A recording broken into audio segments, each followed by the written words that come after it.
Without any further ado, let me introduce our esteemed moderator for today's session, Tracy Whiriskey. Tracy is a partner in the global law firm Ashurst. She specializes in corporate mergers and acquisitions, supporting Japanese corporates on their outbound investments and foreign companies on inbound investments into Japan. She's been in Asia for almost 20 years, and she has advised on a number of high-profile and complex cross-border transactions across the Asia-Pacific region, the Americas, Europe, Africa, and she has expertise in a number of sectors, including the infrastructure, energy, food and agriculture, TMT or digital economy, and healthcare and resources sectors. Also, and perhaps very relevantly for today's discussion, she is the chairperson of the newly formed Australian and New Zealand Chamber of Commerce in Japan Sustainability Committee. So I think as an academic, it's fantastic to see our colleagues in private industry focusing more on that. So we're very excited to have Tracy on board as our moderator today. So with that, I'd like to hand over to Tracy, and she will begin introducing our speakers. So thank you very much, Tracy. Thank you very much, Matt. I'm delighted to join everyone today. As Matt mentioned, as part of the Chamber of Commerce, we have a new sustainability committee, but also through my work, I'm seeing more and more focus on sustainability, including collaborations between academia and commerce. So really delighted to join you today for what's going to be a really interesting discussion. As Matt mentioned, we will have 3 professors speak to us today. We'll take Q&A after each, so please do put your questions into the chat box. The first professor who will join us today is Professor Yusuke Yamauchi of the University of Queensland. Professor Yamauchi received his bachelor degree, master's degree, and PhD degrees from the Waseda University here in Japan.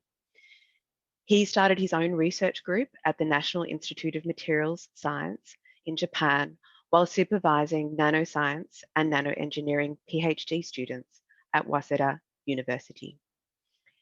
In 2016, he joined the Australian Institute for Innovative Materials at the University of Wollongong as a full professor on an ARC Future Fellowship. In 2018, he moved to the University of Queensland. Presently, he is a senior group leader at AIBN on secondment from the School of Chemical Engineering until 2022. He currently serves as an Erato Research Director at JST Erato Yamauchi Materials Space Tectonics, a group leader at Mesoscale Materials Chemistry Group, National Institute for Material Sciences, NIMS, and a visiting professor at Waseda University. Professor Yamauchi, thank you so much for joining us today. Over to you.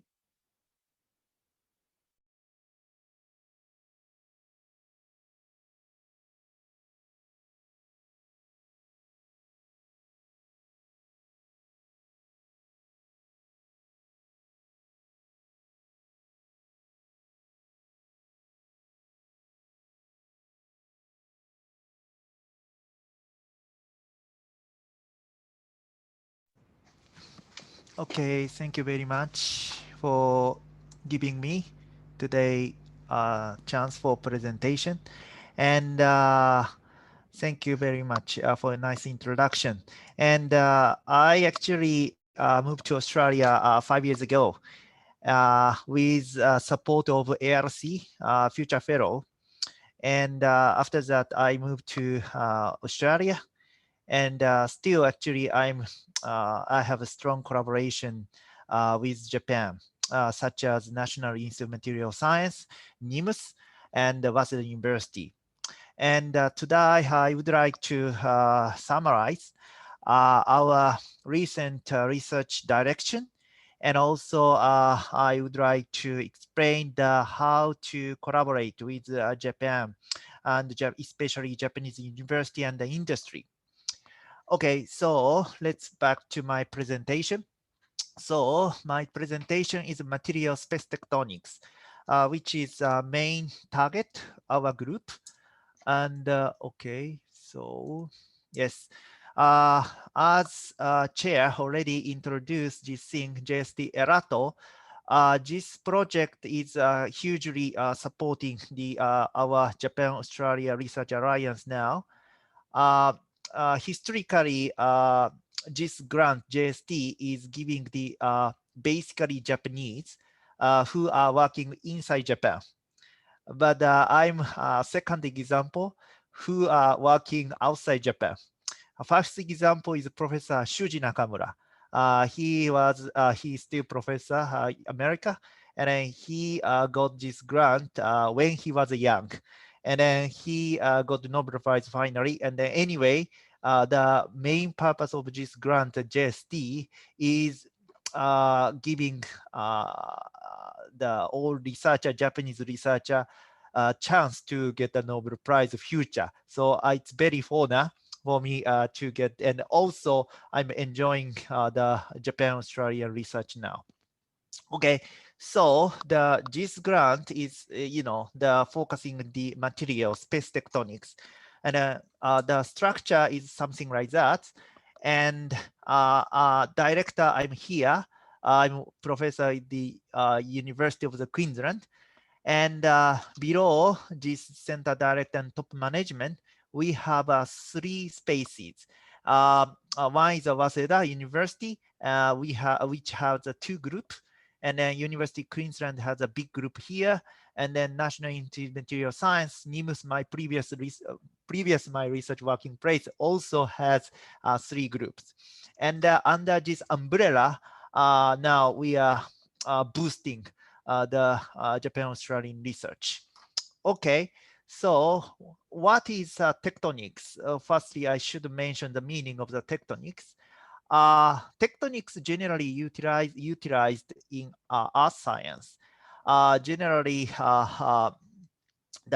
normally people know the plate tectonics, and then plate tectonics means that this earth crust is assembled, and how those actually plate interact with each other, and then sometimes to generate earth crack. And anyway, so in case of the material space tectonics, we should consider how component blanket tectons interacted each other in the materials and to generate space and also new chemical physical property. This is we are proposing new science now under this umbrella. Okay, so why we need to focus on this concept now? The total synthetic of organic chemistry. The organic chemistry, as you know, very wonderful world. So nowadays, computer material informatics can design the drugs, such as anti-cancer drug. And then this type of drug, the model can be modeled by computer simulation. And then after simulated molecule, the organic synthesis can make this target molecule by utilizing step-by-step organic synthesis, because organic chemistry already knows all the well-developed reaction. That's why once the material fixed, we can make target compound. This is beauty of organic chemistry, right? However, inorganic chemistry is still developing, we believe, because this, sometimes in the research, people prepare the material, and then sometimes if you are lucky, that material property is good, and then to get the patent, and also sometimes going to publish paper, right? So we should stop this way, because the inorganic material, we need to design the target functions utilizing the building bottom-up approach of chemistry. For example, we can arrange the atom and the molecule in the material, and then we can control the space and the shape, and also we can control the structure and also their hybridization for bringing out the new chemical physical property. Okay, so we are thinking about second generation of the porous material. The porous, actually, as you know, you know, if you wash the dishes in the kitchen, you are using sponge. Sponge also porous material, right? But and also, you know, silica gel. Silica gel is also or can absorb the water molecule, moisture from the room. Just is also porous material. In our life, many types of porous materials. However, those porous material is less conductive, insulator. It's so that's non-conductive material cannot be utilized for energy environmental application. So we need to do some paradigm shift to make conductive materials, and then to create new functionality such as energy and storage device applications.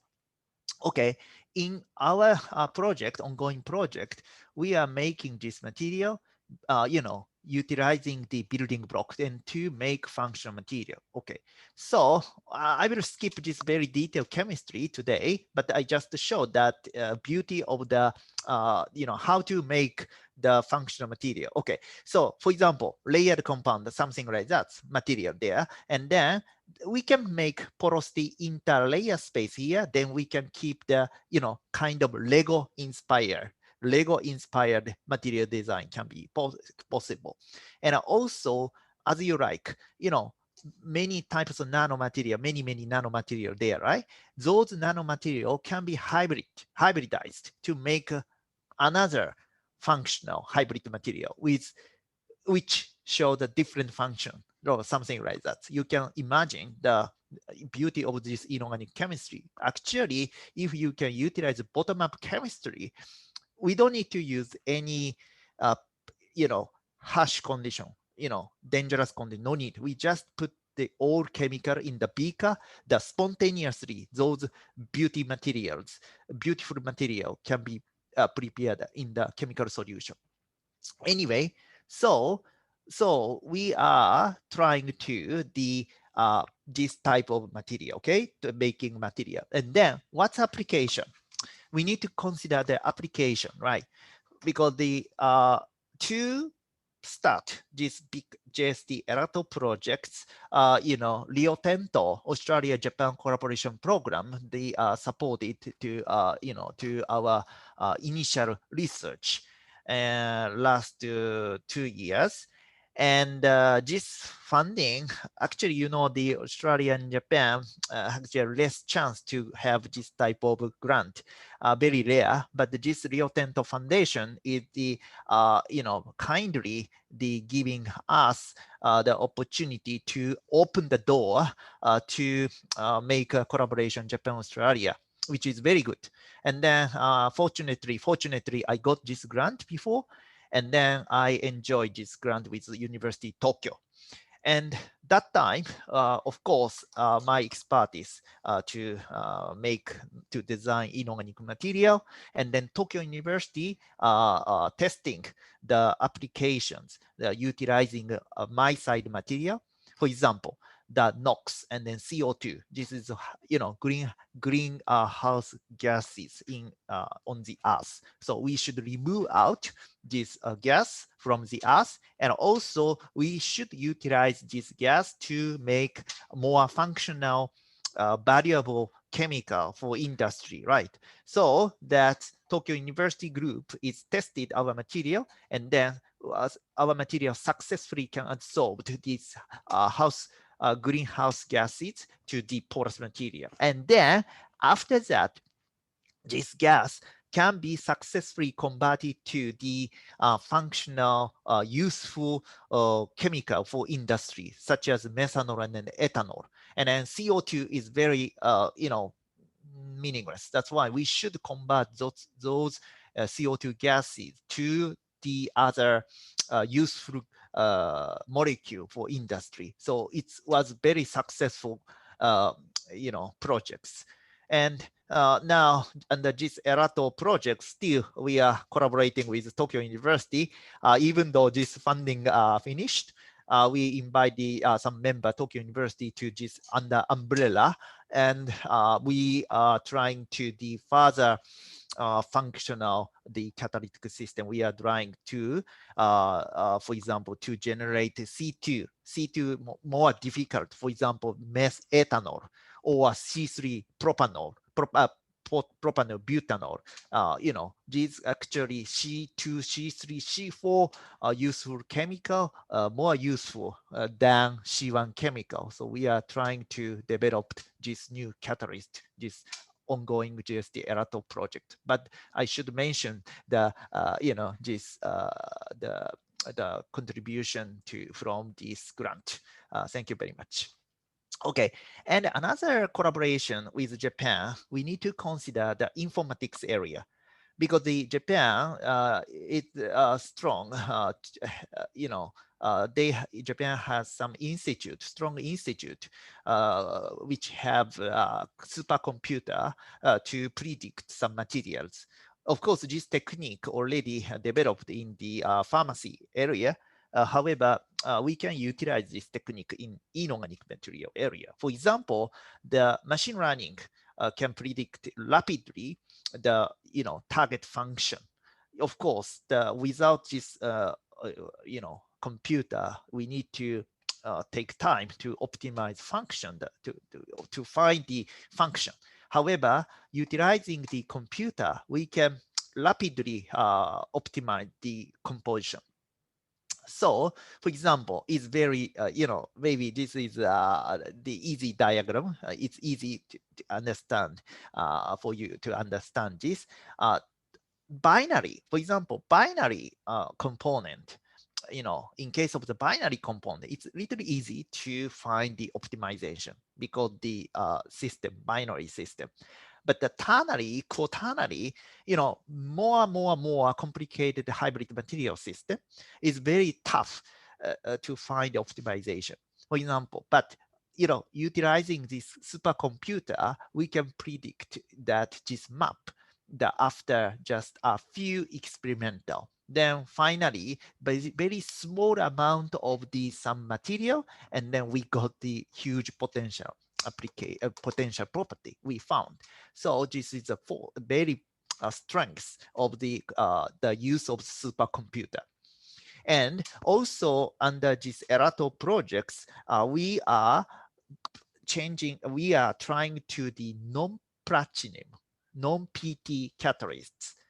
Okay, the Japanese car companies is also trying to fuel cell car. So platinum catalyst is very important now, but we don't need to platinum now because the computer tell us that if we can find out the suitable nitrogen content, suitable surface area, suitable conductivity, we don't need to platinum catalyst in future.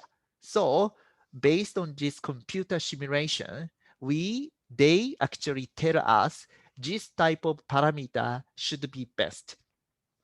That those performance reach to the platinum catalyst. Computer tell us so.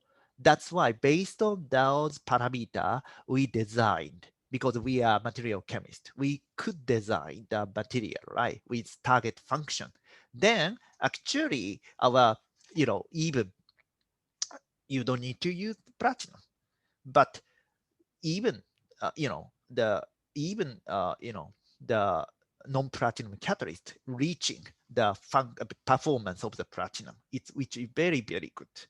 Okay, and now we are thinking about we positively utilizing the machine learning now, and then we should develop some space for data space in inorganic nanomaterial science. Okay.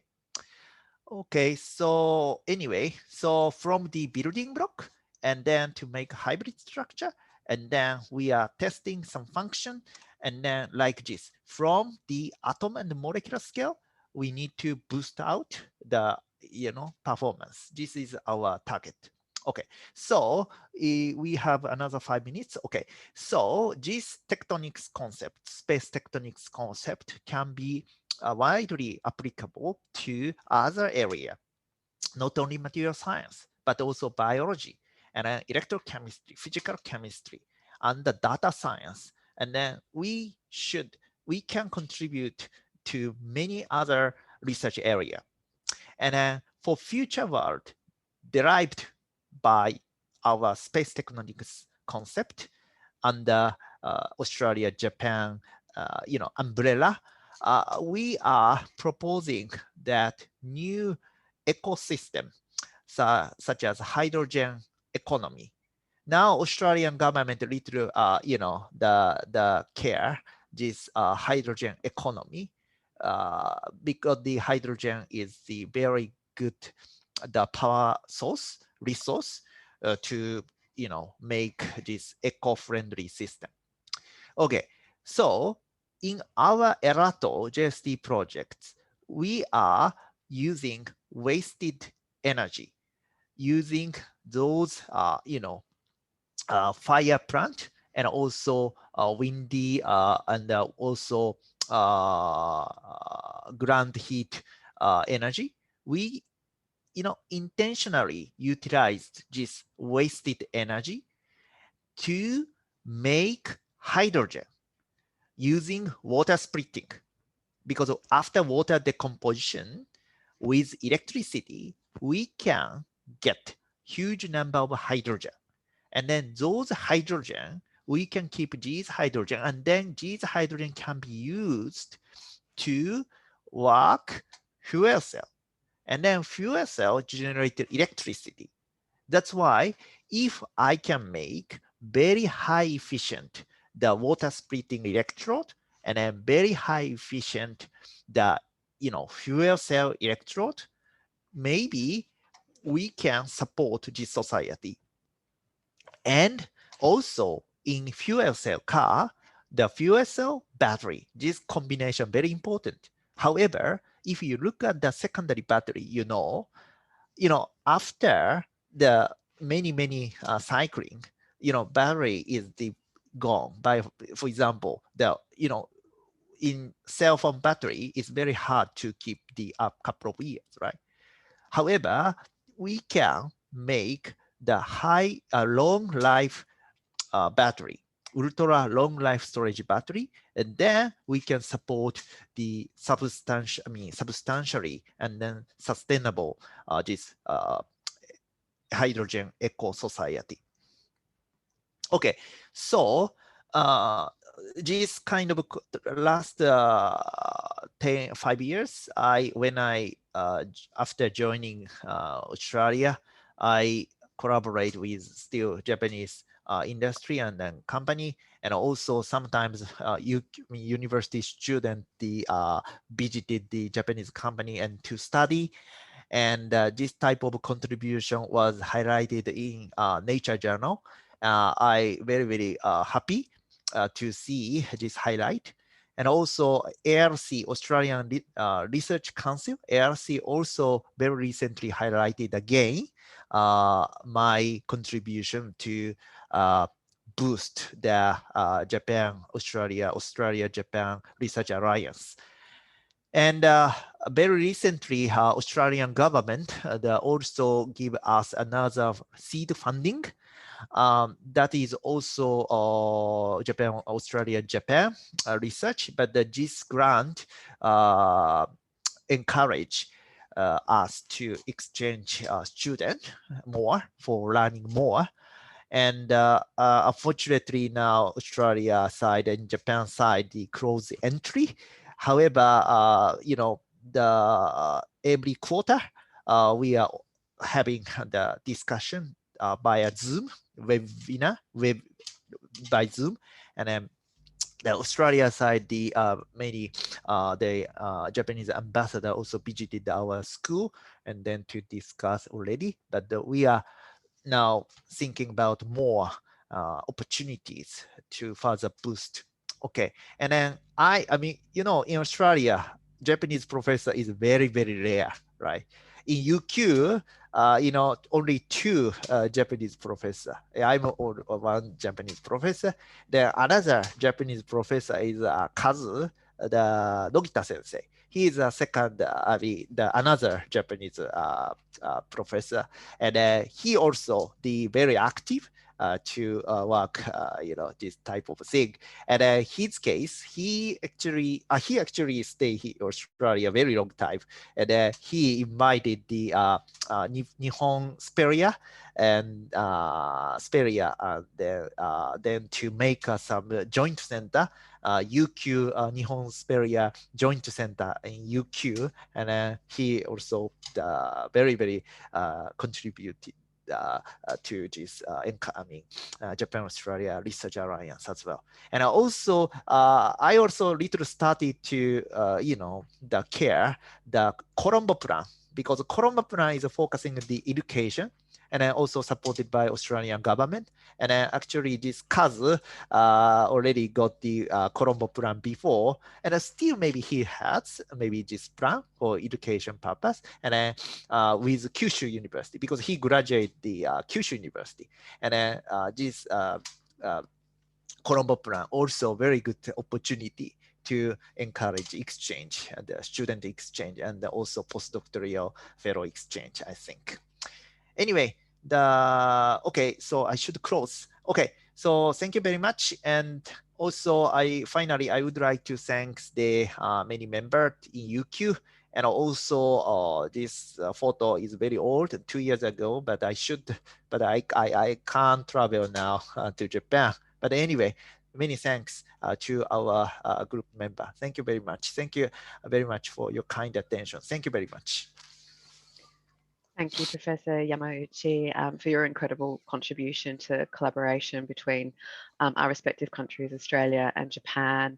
So interesting to learn about the collaboration across the various academic institutions, but also that interface into industry, and how your research is making a huge contribution to the sustainability drive that's so important for our respective countries.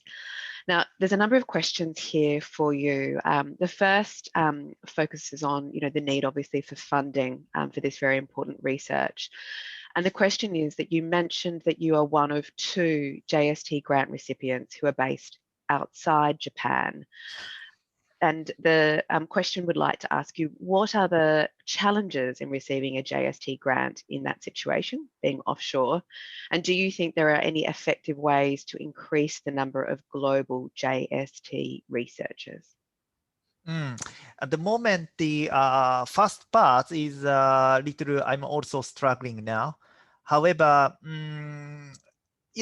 this umbrella, we have the 3 parties, the Waseda University and then National Institute.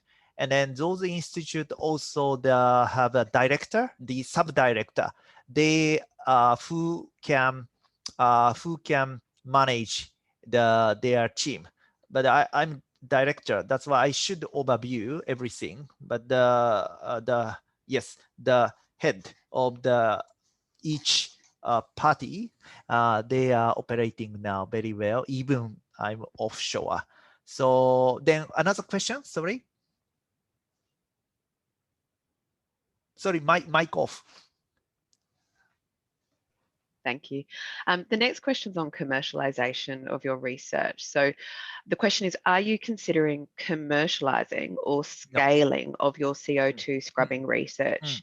And if you are, what are some of the barriers or challenges that you expect that you will face? Okay, so this JST grant is generally encourage Japanese to find the new science, that is not technology, science. The science means sometimes giving the game change technology. That's why firstly, we should do science. And then science sometimes a little far away from the industry aspect. I know we need to time to do commercialization. I know, but the first this JST grant 5 years, we should focus on the pure science with this Australia, Japan, the groups. However, meantime, from the Australian aspect, we need to create some commercializations. I know, that's why the meantime, we are keeping the industrial partner for further discussion. For example, the last slide I skipped, unfortunately, today. I actually also trying to the some Australian company and also Japanese company to make some preservation catalyst. For example, Queensland area, they have some many banana. However, banana, generally the ripened, and then after 2 weeks and without any catalyst, this type of demolished. However, if we can use the our catalyst, super catalysts, we can keep the freshness for even after 2-3 weeks. So this type of engineering aspect we are always keeping. However, this engineering research maybe will be carried out with some Australia or Japanese company, but this grant will not support this type of research. But we can jointly collaborate each other. Meantime, no problem. Thank you, Professor Yamauchi. And finally, just before you go, if you could share your experiences of the differences between the Australia and Japanese research environments. Good question. And Japanese research is a little focusing on the science more. The Australian research is the little focusing on the engineering. And then maybe QUT professor there, so maybe he also has some opinion, maybe. But my opinion, the style is a little bit different. Because for example, in Japan we have a kakenhi. Kakenhi, the amount is very small. Not I should say not small, but so right. But they are encouraged to distribute the older people, and then they can make the new science, whatever they like. However, Australian side, the government, the direction very strong. And then sometimes Australia decided this direction. Now hydrogen economy and also informatics, that is trend. So Australian side, they always decide the particular direction, then they support. So this is the difference. I will not say bad or good, but some difference I can see. Thank you, Professor Yamauchi, for sharing those insights and for your time today. We greatly appreciate. We understand that you need to leave us, Yamauchi-san, or Sensei now, but thank you so much for your time. No, I will wait 1 hour, no problem. Okay, I will hear, yes. Thank you so much. Our next speaker that we have the delight to bring to you today is Professor Ian Mackinnon from the Queensland University of Technology. Professor Mackinnon is the founder and former Executive Director of the Institute for Future Environments at Queensland University of Technology. He was previously Executive Director for Engineering and Environmental Sciences at the Australia Research Council. Professor Mackinnon has more than 10 years' experience in technology transfer, including direct involvement with 2 startup companies. Professor Mackinnon has held appointments at James Cook University, Arizona State University, NASA Johnson Space Center, and the University of New Mexico in the USA. He returned to Australia to establish the Centre for Microscopy and Microanalysis at University of Queensland and has been instrumental in establishing research infrastructure at QUT since 2009. Over to you, Professor Mackinnon.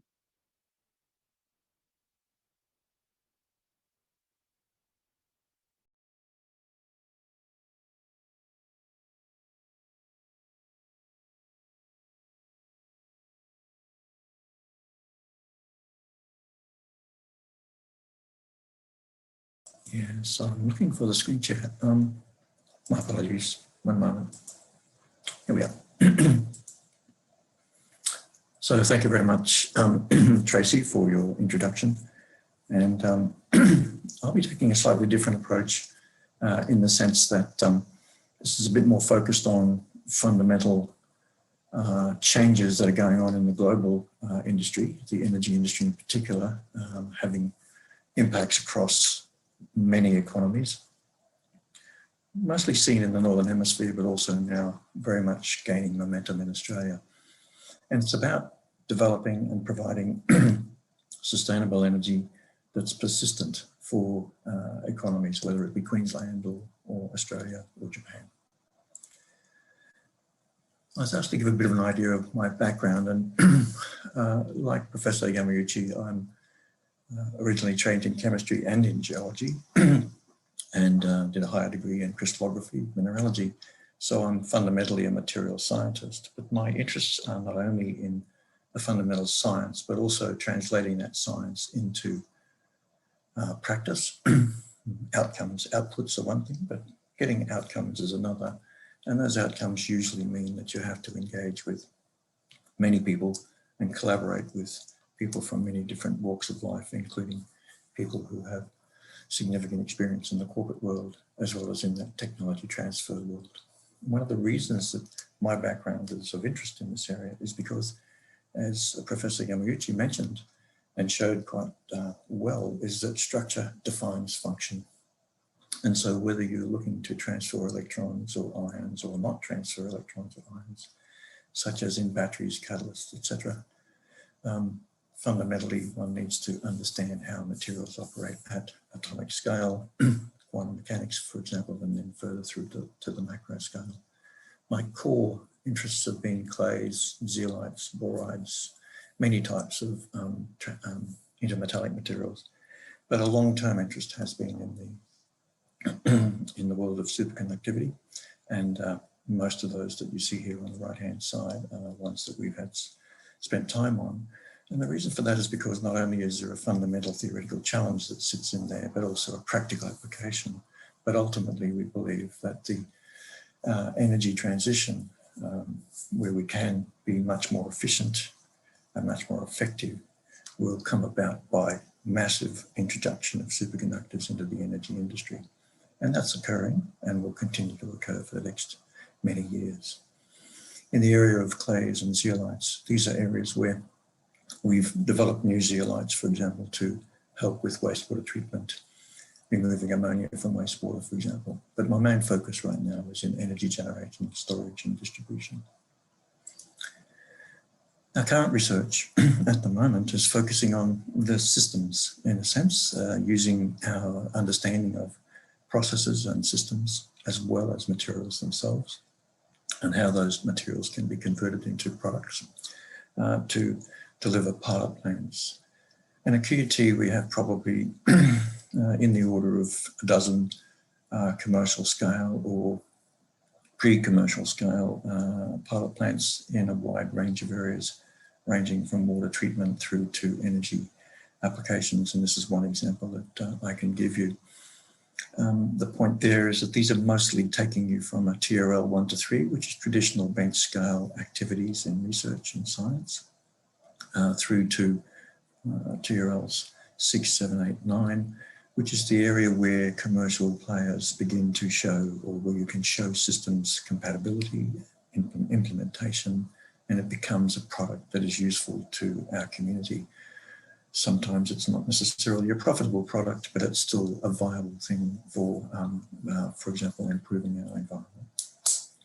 In this case, we're looking at producing clean hydrogen using hybrid renewable energy systems. And we have two different types of PV systems that we're putting in place. We have a pilot plant that's operating a couple of different types of batteries to store that power from the silicon PV and the CPV. And we use treated water, for example, seawater or rainwater, to put into our electrolyzers. We have a couple of different electrolyzers there that generate hydrogen, which we store, and also put that through a fuel cell to generate balance of plant power. And the real key challenge in this has been to work on the integration of all of these components. The energy industry right now is very focused on OEMs and companies that can, for example, produce good electrolyzers, or they can produce good fuel cells. But the real challenge is actually combining all of these together to be a very efficient system where one minimizes losses and maximizes the energy return, for example, higher quality hydrogen. You can see in here the project partners, substantial. Japanese contributions from the University of Tokyo and Sumitomo Electric Industries, and quite a number of other players that have been involved in this production of this pilot plant. I'll get to how this came about in a moment, because that relates to how our Japan-Australia activities can grow one upon the other, depending upon how you approach the type of work that needs to be done with different corporations and research institutes.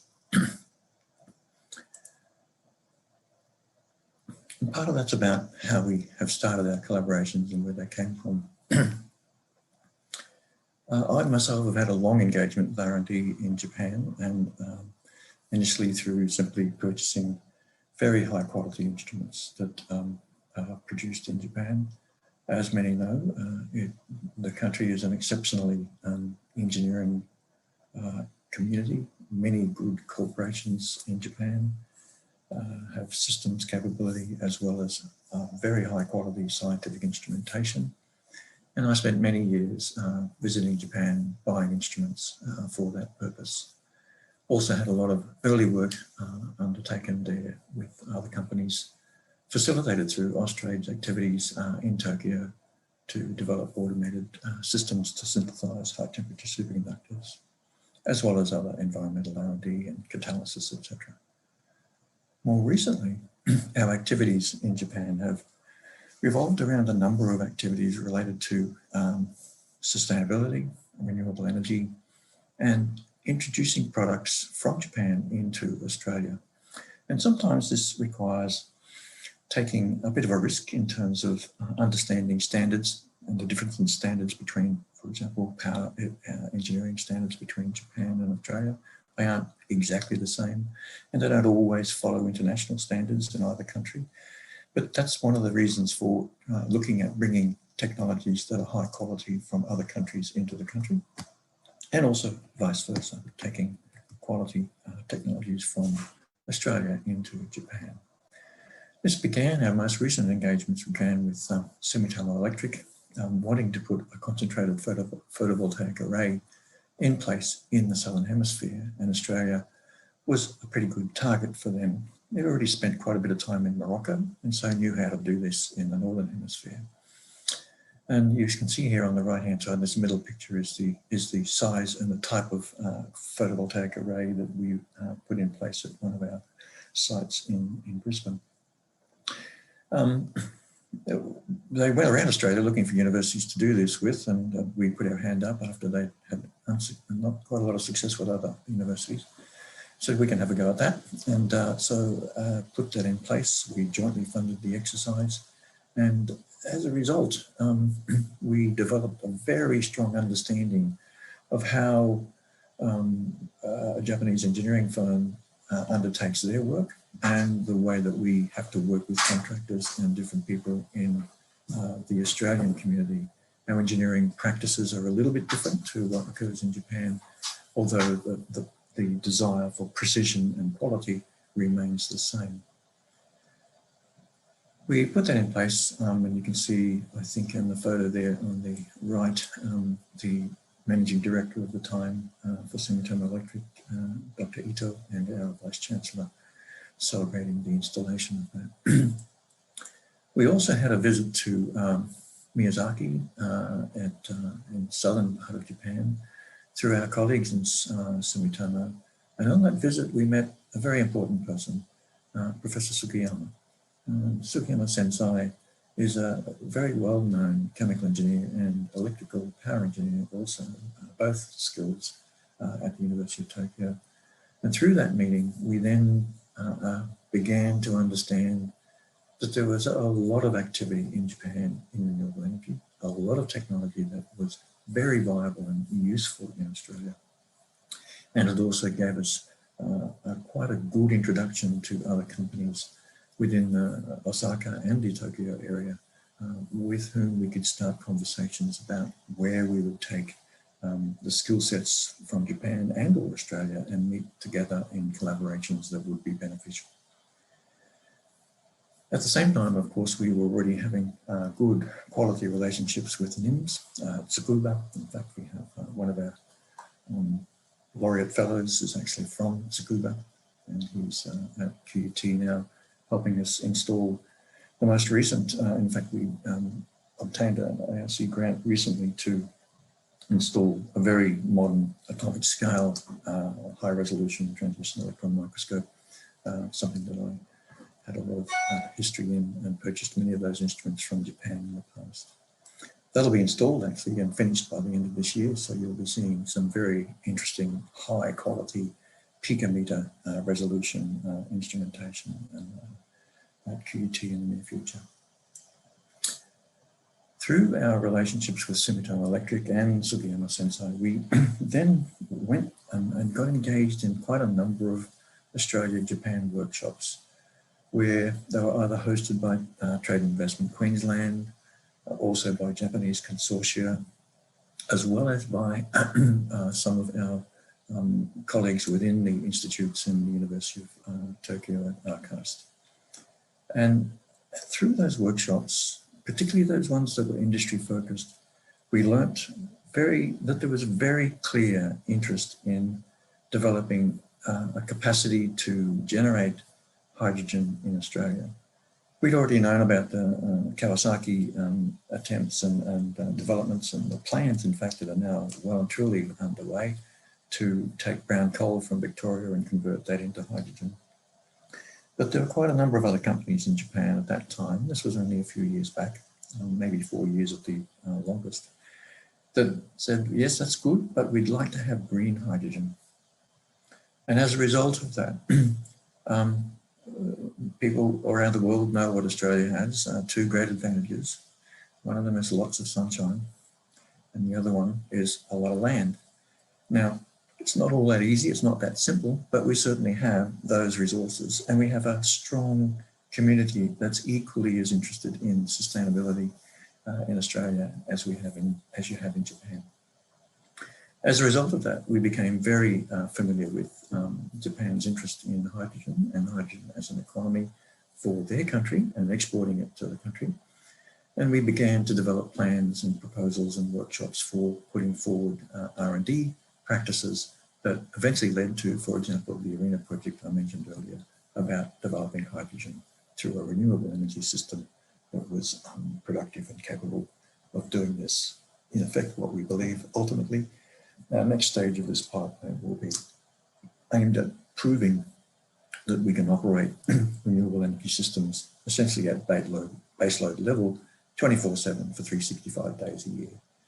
And the key to that is understanding how you link in your production of energy, that is renewable, the use of that energy, and the storage of your energy. And so hydrogen in particular is important here because it's a storage medium.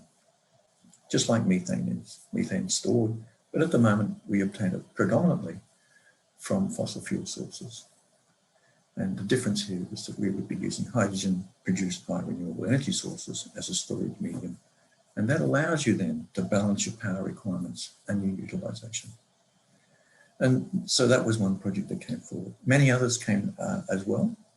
And just a few mentioned here. We've in this same area of hydrogen and in improved water treatment practices, we have an ongoing project with ENEOS and with Asahi Keisai as well.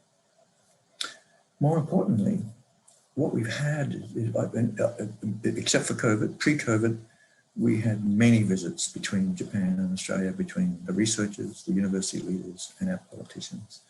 On average, I'd be up and down between Japan and Australia, perhaps 4 or 5 times a year, as part of this collaborative activity. And we think this is a very, very important element of building capability, building trust, building confidence that research work can actually be delivered to either a pilot plant and then into the industry or to the corporate need, let alone the community need for particular purposes. So finally, I'll just finish with what are the challenges and opportunities.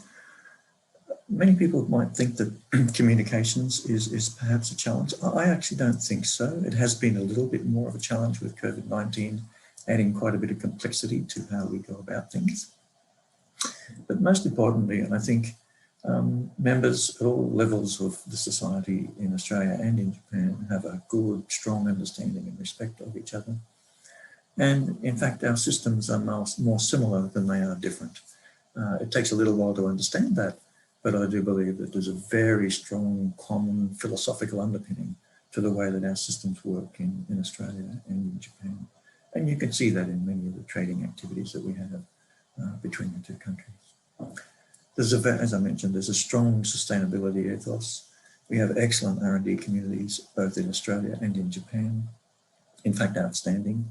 And really good advantage, similar time zones. I do not underestimate for you how difficult it is sometimes to operate in, for example, in Europe or in North America because of the difference in time. And indeed, our Japanese colleagues in Sumitomo, when you have a quiet sake with them late in the evening, they would quietly mention that dealing with Morocco, the time zone was a real problem. However, all that understood, the great advantage is we can work closely, and it's not that far away. So once we get past COVID, I'm sure we'll be back to our normal commuting up and down between Japan and Australia on a regular basis. I think the corporations in Japan, I've met many of them over the 30 or 40 years I've been engaging with Japan. Excellent.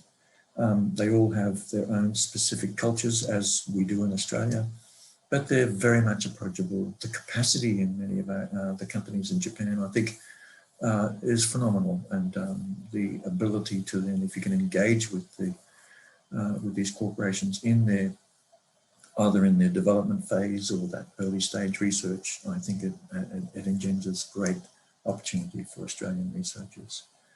And many of them do understand the benefits of collaboration, as you already heard with the earlier speaker. That collaboration is really what builds capability and builds benefit for all of our communities. And of course, we have complementary resources and needs, and this has been happening for quite a while. In the energy space, Japan has been a recipient of many of our energy products for a long time. We, as both countries know, the profile of those energy products will change dramatically over the next 10 to 15 years as we both shift the nature and style and profile of our energy production and our energy use. But I don't see that being a roadblock or a challenge at all for Japan and Australia. I see that as being nothing but a substantial opportunity for greater ties and stronger research activities that benefits the world, because both countries have a very strong sense of responsibility to global obligations. And finally, I'll just finish with this one photo that I think is very important for people to understand. This is a photo taken, the first photo called Earthrise. I generally show this because this is a very important photo, taken probably before most of you were born, but I do remember this. And it was a photo that, in fact, took the world by storm because it showed us that we're just one planet. It's very fragile. And we have a lot of work to do to make it a sustainable planet to live on. Thank you very much.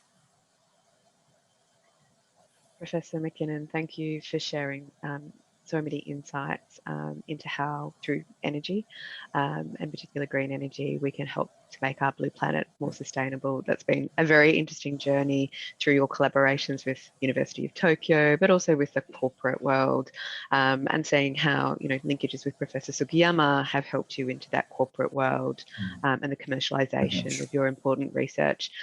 Do you mind if we start with a question around that sort of linkage into industry? You know, you've got some amazing relationships with Japanese corporates. What tips can you give people about how to get industry interested in your research and how to create those partnerships? Well, I think for Australians in general, not that everyone is like this, but one bit of advice I'd give is patience.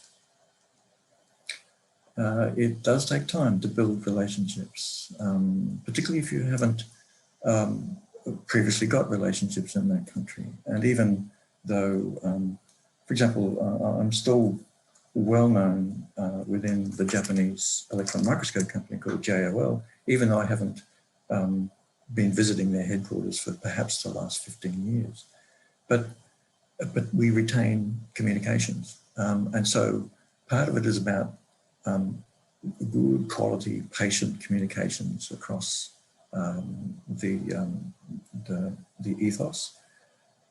And that, I think, is the first thing. Second thing is, I do think it's important to visit on a regular basis and to respect the culture when you go and visit, because it's the same as in Australia. You know, we have certain ways of engaging with people when we're in Australia, and that's very important. So we very much take our time to understand our potential partner and to learn about their background and their history, particularly the corporates. It's very important to understand where they've come from. One or two companies are very, very proud of their long-standing history in Japan, you know, over hundreds of years. And that's a very important element to understand if you're an Australian going first to the country. How to link with the corporates themselves in terms of getting R&D activities going? Well, first question, and it's a first matter, and it's one that I always present to our colleagues at QUT.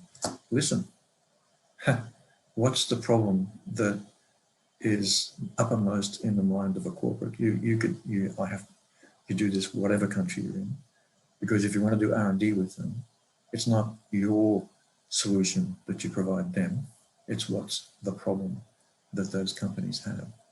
Because they know that you're intelligent, they know you've got capacity.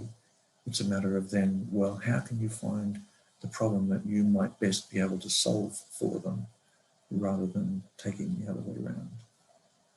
It's not about money, it's about collaboration. Those are great insights: patience, respect for culture, understanding the business and the relationship, and understanding the problems and what solutions that you can deliver. That's really insightful.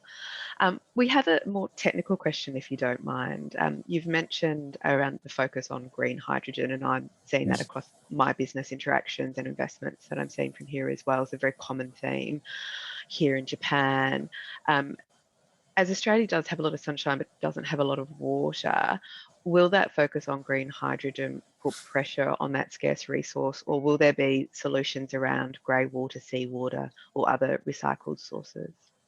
It's a very good question, and it is one that's actively being debated in, as you know, most states in Australia have a very common approach in terms of energy policies nowadays, and it's common to the federal government as well. And I sit on a number of task forces and ministerial councils for the Queensland government. And in those discussions, we are certainly looking at that particular issue. You're correct, water is a very scarce resource in Australia. But one of the things we've been looking at is that two things that are important in the hydrogen story. One of them, and our Japanese companies agree with this, there is no point in us exporting hydrogen to Japan if we don't already have a domestic market as well. So the first thing is we need to build a domestic market as we build our export market. And the timeframes of both are different. An export market takes a long time to build because there's a lot of work to be done, and offtake agreements, etc. A domestic market can actually happen relatively soon because a lot of the technology, whilst it's expensive and the cost of hydrogen is high, it's actually doable now. And that's really what we're talking about. Then the question is, well, where's the water going to come from?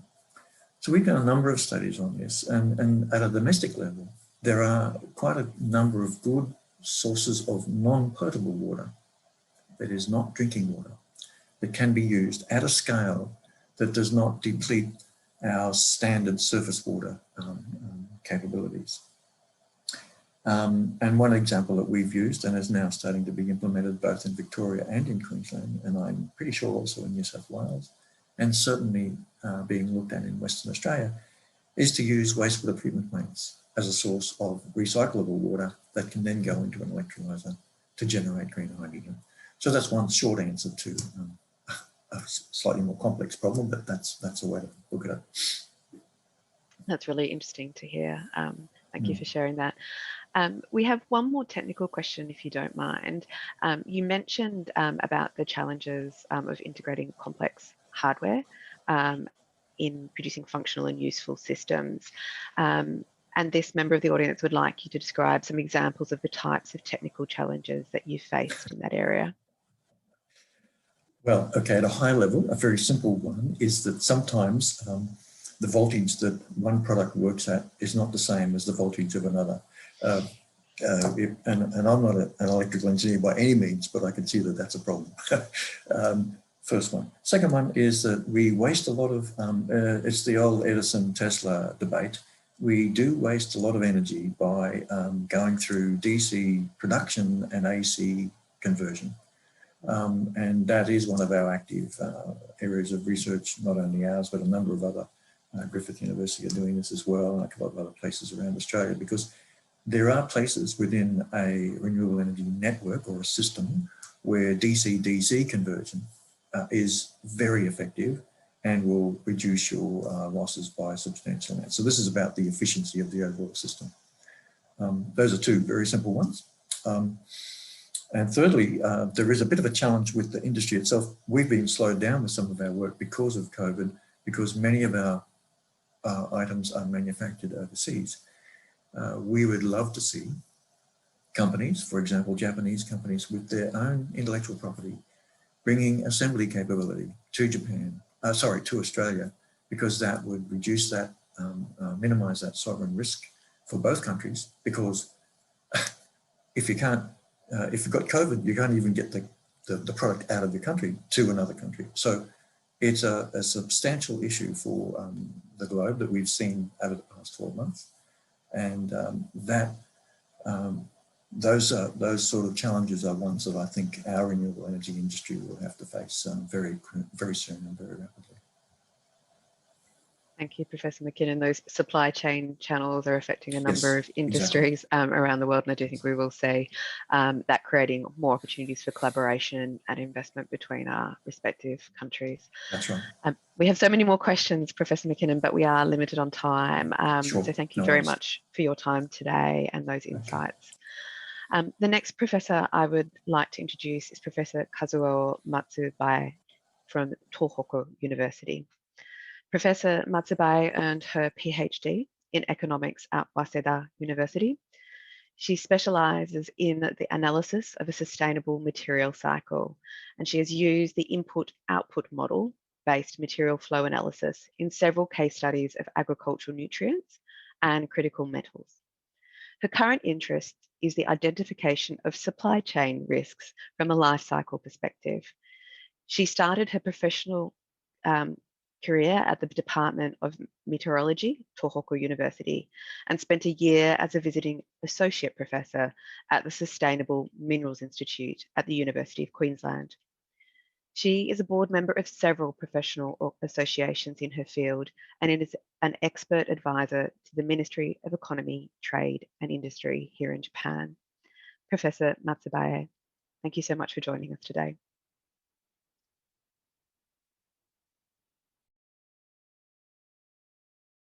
Okay. Yeah, can you hear my voice? Okay. Yeah, thank you. Thank you very much for kind introduction, Tracy. So, and good morning, everyone. I'm Kazuyo Matsubae, and working as a professor in the Graduate School of Environmental Studies, Tohoku University. I'm very happy to join this wonderful opportunity. Yeah. So today I'd like to very much delighted to share my experiences to work together with the Australian researchers. So yeah, already Tracy kindly introduced my the CV. So yeah, so I had experience to spend my sabbatical period in this from 2015 to 2016 in the Sustainable Minerals Institute of the University of Queensland. Yeah, so here you can find the several pictures.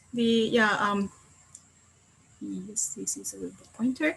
Yeah, so kindly the Professor Salim Ali, he was the head of the Center for the Social Responsibility in Mining.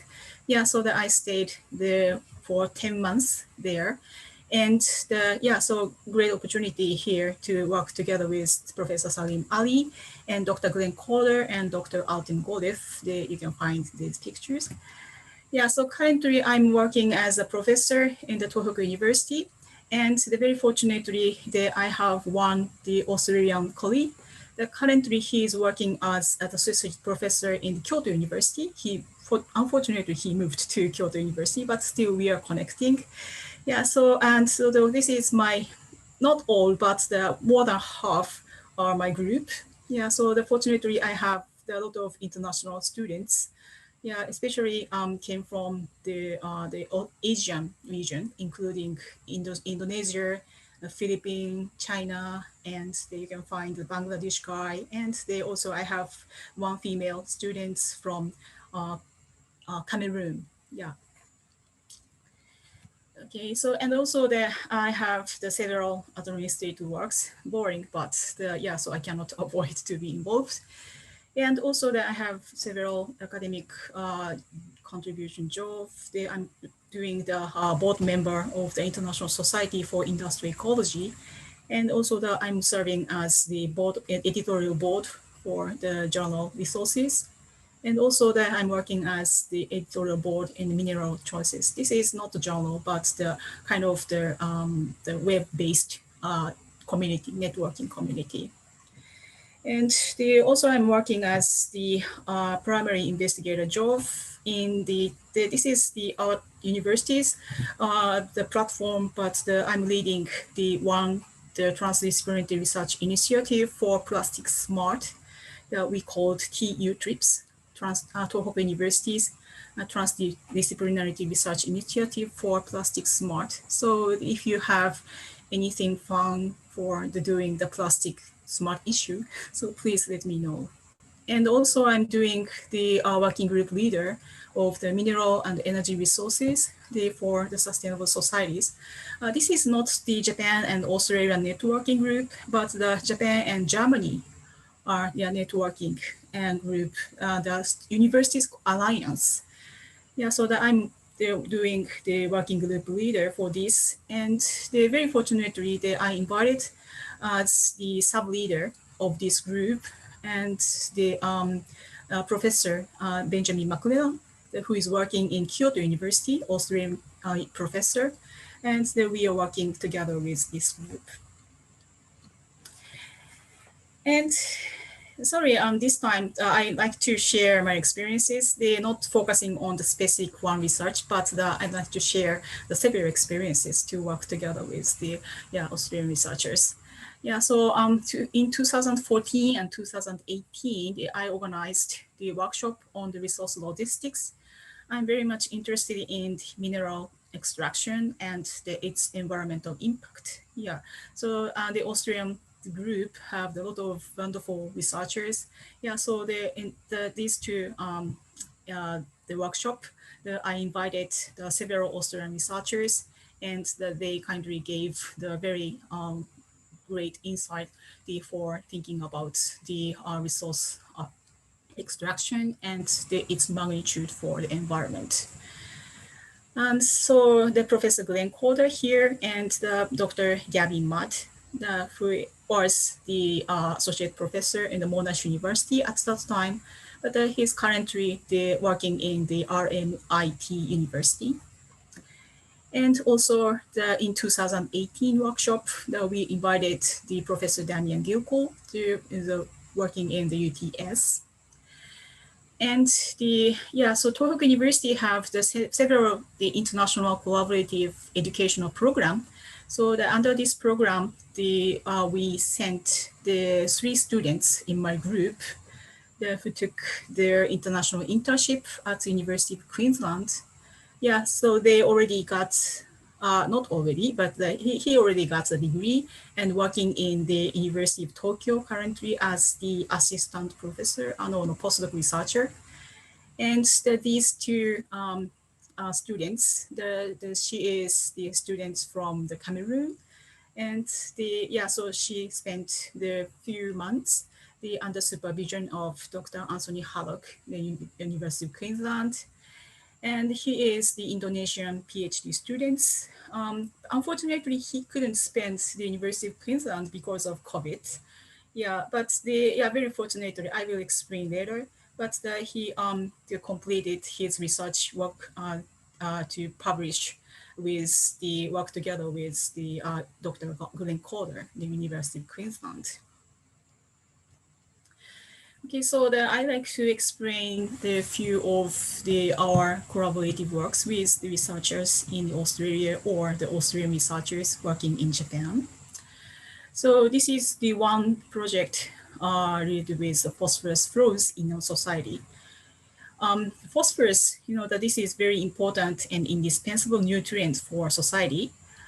And Japan, very unfortunately, like other elements and nutrients and the resources, we don't have any natural deposit. So almost 100% of the primary resources imported from other countries. Yeah, not Australia, but so the primary phosphate ore, they're mainly imported from China or Vietnam and Morocco. Yeah, so such kind of the ore production country. And we also imported a lot of the fertilizer material from China and the United States. And also we imported a lot of food, from the other countries, including Australia. Yeah.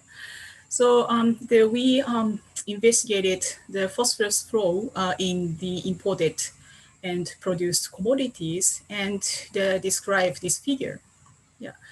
So very interestingly, we found, so same as other country, the most of the refined phosphorus from the phosphate ore, they're utilized as a fertilizer material and consume the nutrients to grow up the agriculture products. But most of them are accumulated in soil. Yeah. So of course we have to, not only Japan, but so people they're working in this kind of agriculture production process, and soil scientists needs to develop the better technology to utilize the phosphate in soil. Yeah. Very fortunately, this is a bit different from other countries, but Japan produce quite huge amount of steel material. That we import a lot of steel resources from Australia and China. Yeah, so we imported the huge amount of the iron ore from Australia and imported the coke and coal, from China. And using these steel resources, we produce the approximately 100 million ton of steel per year. And as a result, we generate the huge amount of steelmaking slag as byproduct. Yeah, so we investigated how much the phosphorus exists in this steelmaking slag. Yeah, because the steelmaker, this is the very brief the figure of the steelmaking technology. We use the iron ore and limestone and coal as a raw material and produce molten iron. Yeah. So, and this molten iron contains several types of impurities. Yeah. So several steps, steelmaking steps to remove these impurities. The one typical impurity is the phosphorus. Yeah. So the phosphorylation process to remove phosphorus, that's a very, very important process for steelmaker. Kind of phosphorus is kind of enemy for steelmaker. Of course, the phosphorus is a friend for agriculture production process, but the phosphorus for steelmaker is enemy. Yeah. So the removing phosphorus and to transfer to them most of 100% of phosphorus to steelmaking slag. That's the function of the steelmaking process and making steelmaking slag process. So counting the amount of phosphorus exists in steelmaking slag, so we found the almost equal 100 kiloton of phosphorus is transferred to steelmaking slag, and same time we imported the almost 100%, 100 kiloton of the phosphorus contained phosphate ore was imported. Yeah, so looking at this, if we can recover this phosphate from steelmaking slag, then we can reduce the imported phosphate ore resource use. Yeah. So looking at this thing, we published several papers, and you can find the one so Austrian lady. She is Elizabeth Webeck, and she got a PhD degree under my supervision. And currently, she is the primary investigator for the Kakenhi Kiban C, entitled Resource Logistic Approach for the Closed Loop of Phosphorus from 2020 to 2022. Yeah. And the second topic of the collaborative work together with the Australian group is the urban mineral resources. Yeah, so when I stayed in the University of Queensland, very fortunately, I had a chance to be involved in the project named Wells from Waste. Yeah, so this project as a collaborative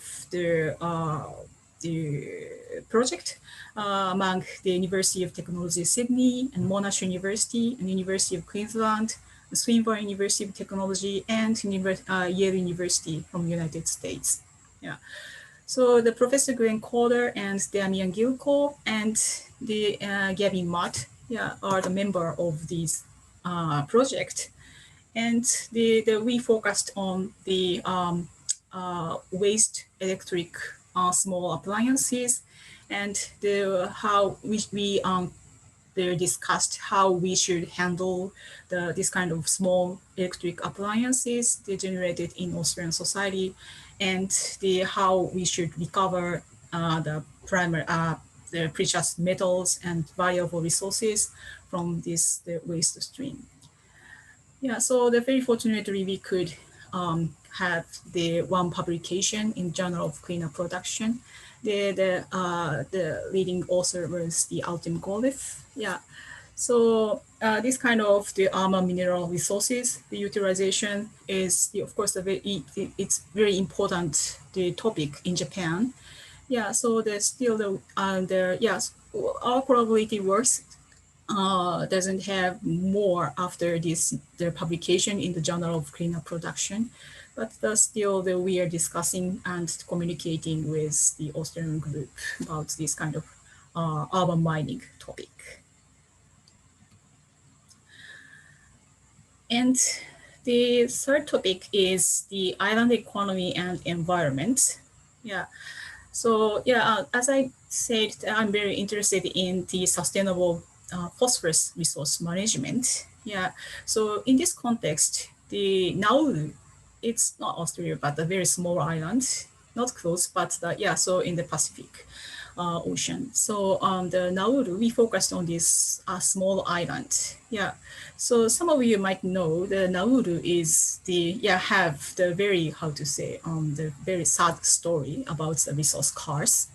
Yeah. So in the old age, the Nauru was one of the richest country because they have the enough the natural phosphate resource. But after extraction of the valuable resources, they are faced on the resource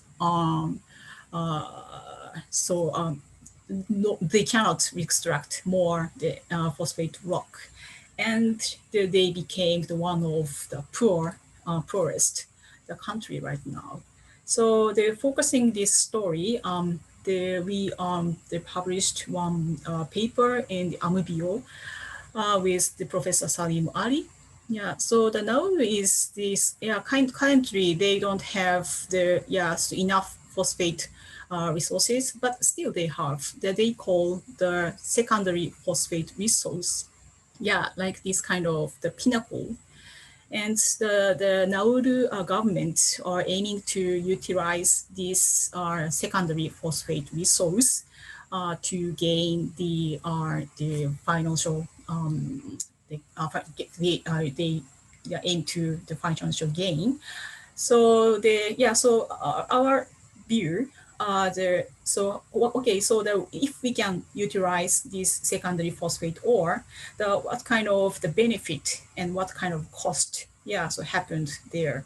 Yeah, so from the life cycle perspective, we investigated how much potential of the phosphate resources there in Nauru currently, and if we utilize this pinnacle, the phosphate remained the secondary resources, what kind of benefit and what kind of cost happened there. So that's the main contents of this publication.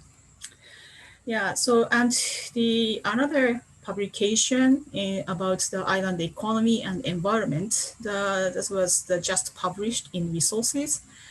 Yeah, so the work together with the professor and Glenn Calder. Yeah, so my students, the PhD students, the Imam, who is the Indonesian PhD student, they work hard for the life cycle assessment on the Indonesian coal mining industry. So the Indonesia is one of the biggest coal production country. Yeah, so but the just extraction of coal cause the land use change. Yeah, so the after land use change, the many coal mining company aiming to the rehabilitation, yeah, to recover their environment. Yeah, so to recover their environment, there of course the resources and energy required. Yeah, so from the life cycle perspective, how much energy and how much cost was required to maintain their environment, and so how the Indonesian coal mining industry should behave to do their sustainable management of their coal resources. That's the content of this journal paper. This paper was just published yesterday. Yeah, very new one. Yeah, so so my talk is very short, but so I'm aiming to make the further collaboration with the Austrian researchers. Yeah, so I did several researches about the phosphorus resource topic, but I also doing the researches about the nitrogen flow analysis. Yeah. So nitrogen, that's also the very key element for agriculture, but it's very important element and resources for industry. Yeah. So most of the other country in the world economy consumed nitrogen as the fertilizer material. But in Japan, it's interesting for us. More than half of the nitrogen contained resources consumed as the chemical industry, not agriculture. Yeah, so the industrial activity is one of the major nitrogen consumer in Japan. And the nitrogen, yeah, so it's not just nitrogen, it's not the emission, but the reactive nitrogen, it's the very serious, one of the serious source for the environmental emission. But on the other hand, the reactive nitrogen in ammonia, yeah, that's very important, the material for industry. Yeah. So looking at the steel industry, it's also the same as the phosphorus. The steel industry also have the big potential to produce the ammonia for our society. Currently, the steel industry provide the 962 kiloton of ammonia for our society. Yeah, so, but if we utilize 100% of coke oven gas, this steel industry can provide the more and more ammonia. We estimated that's the 7,800 kiloton of ammonia can be supplied to the society. Of course, that's not we cannot utilize this 100% of the ammonia. Yeah, but the potential they have. Yeah, but the structural change, big structural change happened in the steel industry. The steel industry currently big pressure to reduce carbon dioxide emission. Their steel refinery technology shift from carbon to hydrogen. Yeah. So if the steel industry, yeah, so started to utilize hydrogen, yeah, one option, yeah. So of course we need the huge amount of hydrogen, yeah. So but it's the realistic to produce by using the hydrogen from, for example, water, by using the renewable energy. Of course, that's the ideal case, but the recent trend is to utilize more from the hydrogen, from the coal or natural gases, and to utilize, that's the kind of the fossil fuel based hydrogen to produce ammonia, and they utilize that ammonia to refine their steelmaking technology. Yeah. So under this context, yeah, so the Japanese industry, steel industry, require the more ammonia for their refinery process. And the current discussion, the counterpartner to produce and to provide this ammonia, we thinking the Australia is the one of the biggest partner, yeah, for the steel industry. So the thinking about this kind of story, the ammonia flows, yeah, the big change and big magnitude happen for the ammonia and nitrogen and hydrogen and phosphorus flows. Yeah, so that we are aiming to the partner to thinking about this kind of topic. Yeah, so if some of the participants are interested in this kind of topic and collaborative work with us, yeah, please let me know after this workshop. Okay, so my talk is they're hoping further collaboration with the Australia and New Zealand oceanic researchers. So thank you very much for your kind attention. Professor Matsubae, thank you so much for those insights into the sustainability research that you're doing related to the resources sector. That's just so incredibly interesting, and I think there's so much there for our audience to take away. I'm conscious that time is very limited and we're now at 11:30. Matt, do we have a minute or so for questions, or shall I hand back to you for closing remarks? I think we can take a question or two, maybe. Okay, perfect. I think, Professor Matsubae, you have so many incredible connections into the academic community in Australia. Is that something that's happened by chance, or has that been a network that you've, strategically worked on developing, and what ideas do you have about for others on this call of how they could develop similar networks? Yeah, thank you very much. Yes, the one of the biggest reason is so that I'm interested in, I'm aiming to make the researches related with the resources. Yeah, so especially my early the career was the graduate school of engineering. My boss, the professor, was the expert of the steel metallurgy. Yeah, so the connection with the Japan and Australia is very strong. Yeah, so very important thinking about the steel metallurgy, and especially talking about the phosphorus. Yeah, I think the phosphorus is kind of enemy for the steel maker. Yeah, but fortunately and unfortunately, the Australian iron ore have the relatively higher phosphorus content. Yeah, but the Japanese steel maker utilize this higher phosphorus content, the iron ore, and they gain a lot of the financial gain. Because of the higher phosphorus content iron ore is relatively cheaper than other good quality of phosphorus. Yeah, so from this story, I'm very interested in the connection with Japan and Australian the resource flows. Yeah, so not only this, but so we heavily rely on the Australian resources. Yeah, so of course we have to pay more careful attention about what kind of the environmental impact could happen in Australia caused by the Japanese economic activity. Yeah, so that's the research motivation.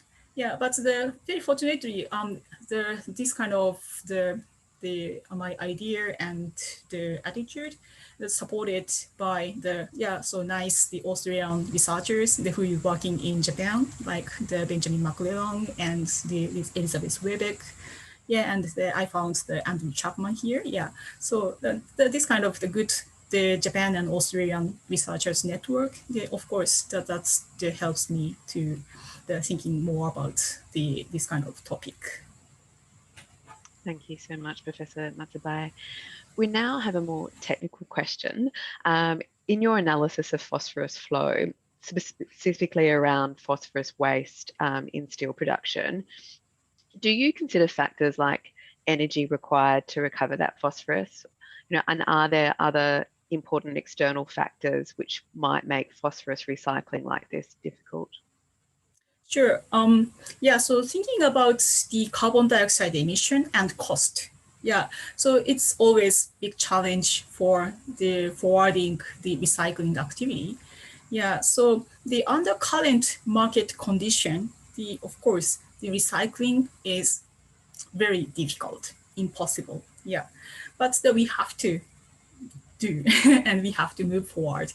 Yeah, so I'm economist originally. Yeah, so the undercurrent, the market condition is always the ignore the hidden cost for the recovered the resources. Yeah, so the very theoretically talking about it. Yeah, so that we have to pay more like tax or some kind of the additional payment before they do using the primary resources. Yeah.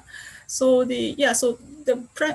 the life cycle perspective and the material flow analysis, we provide the evidences and the possibility to utilize the secondary resources. Of course, we have to, based on this kind of the scientific finding, yeah, so we have to make more, how to say, better market, yeah, to involve the secondary resources.